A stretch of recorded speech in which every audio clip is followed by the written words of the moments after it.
Pemirsa, lantaran tak terima tetangga ditangkap polisi diduga terlibat kasus tawuran antar kampung di Kelurahan Banjer beberapa waktu yang lalu.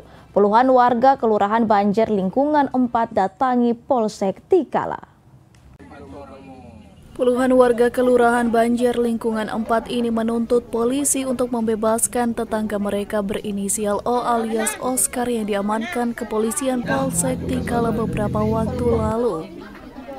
Mereka bersikeras polisi menangkap orang yang salah. Warga menuding terduga pelaku dipaksa oleh polisi untuk mengakui perbuatan yang tidak ia lakukan. Oh, ini tuh orang ada datang for Oscar dang. Dia kesian kok nak ada salah kong polisi piloku. Kong piloku seakan-akan dia ini penjahat kelas kakap dang.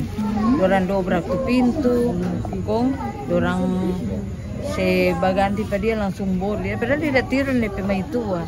Dorang langsung borgol. Jadi kesiannya siapa yang mau tengok pada dia. Untuk anak dia kok dengar-dengaran. Dia suruh nak jaga biar dia sololah sekali. Tetap dia pergi kalau orang suruh. Memang masyarakat yakin dia tidak bersalah.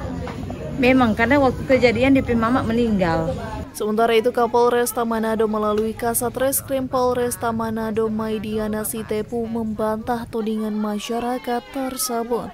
Ya wajar toh ketika anak kita diamankan di kepolisian, wajar selaku orang tua, selaku keluarga, selaku saudara pengen tahu ada permasalahan apa. Tapi sudah diklirkan terkait pemberitaan ada di informasi kalau anaknya dipres, anaknya dipukul, ternyata tidak ada. Dan saya sudah datang langsung dan saya sudah interogasi kepada anak yang diamankan kalau pemberitaan itu tidak benar.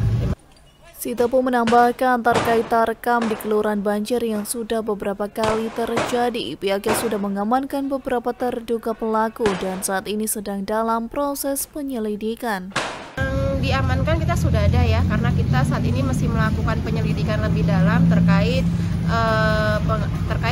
beberapa kali kejadian yang di Tikala Banjer. Ya.